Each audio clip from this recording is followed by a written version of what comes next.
Bay Street Video has been in Toronto for almost 32 years. It'll be 32 years this August. We opened in 1993. Probably the biggest DVD movie collection in the country. We've always been a store that's done rentals and sales. Rentals have kept us going while sales were down. Sales kept us going while rentals were down. I started at the store in 2016 as a staff member and then took over as store manager in 2022.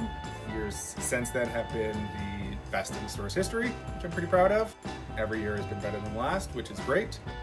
We just pride ourselves on having a very comprehensive rental catalog, bringing in high demand new releases on best possible format, and trying to just make sure that the neighborhood video store stays alive and that all of these great movies stay available to people.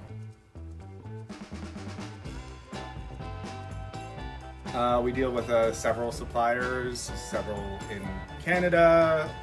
We try and get the best prices for stuff.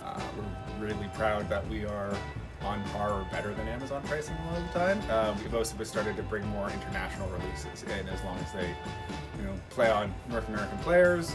As long as something is in print, we like to try and keep it around.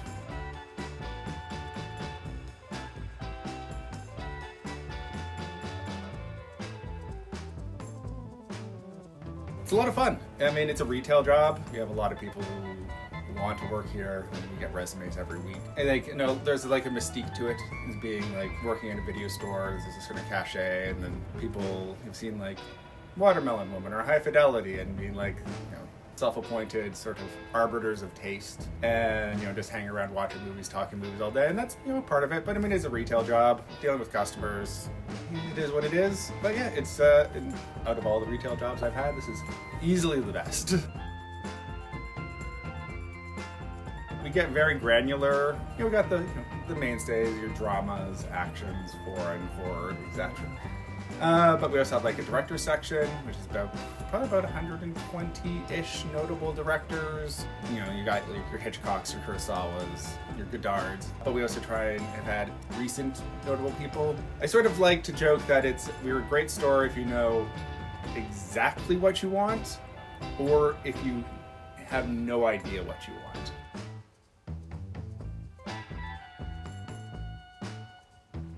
The Criterion Collection is sort of the high watermark for specialty labels. They were kind of the first. They're sort of taglines classic and contemporary films. It's very curated. They've only put out a few films a month. Very nice editions. They usually work with Martin Scorsese's Film Foundation or various universities to source the best transfers, to invest in restorations for films. Generally, when you see that big C on something, it's probably the best version of that film that you can get. And they also invest in a lot of great special features, commentaries, criticism, behind the scenes stuff, just sort of lending a lot of context to how the film was made and why it's important.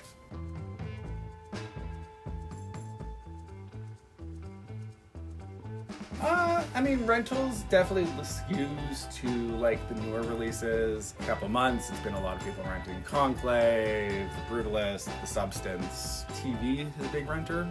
And with sales, it's a little bit more. It's a lot of stuff from the 70s to the 90s. End of the 90s sells really well because I feel that's kind of where the market is right now.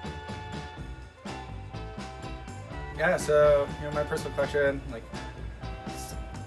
the growth has slowed a little bit. I work at a video store, I can kind of see everything. But I mean, I still add stuff to it. I'm a little just pickier about it now, but I think at home, it's also merged with my wife, so I'd say it's probably 1,500 or so.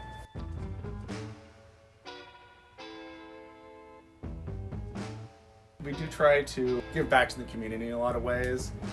One of that is we do discounts for film students for rentals, set up a membership and have some sort of official looking thing saying that you're a film student. And I think it breaks down to a little under half price rentals for film students. We also do supply various events in the rep cinema scene with like backup copies of stuff for free. And we have our Films for Free program, which is every couple of months we switch up the theme. And then every staff member chooses five-ish films each based around the theme. So it's always about 60 films time you can rent for free as long as you have a membership. Right now our current theme is like staff's favorite first watches from last year. So we do some really fun stuff. Yeah, we just want to sort of like lower the barrier of entry. We want films to be for everyone. Yeah, we're going to shout out great screening series in Toronto that we've recently come on board as a sponsor. Dumpster Raccoon at the Review I think it's one of the last Saturdays of every month at the Review.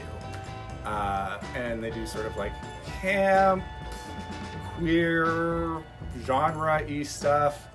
It's like really eclectic programming. It's a lot of fun, and we're going to start tabling with them. We've came on board as an official sponsor. So definitely check them out. And the host is one of the coolest guys in Toronto. He currently writes for Marvel, and he was in my last feature film, Aaron's Guide to Kissing Girls, which you should also watch. Though frustratingly, no physical release yet.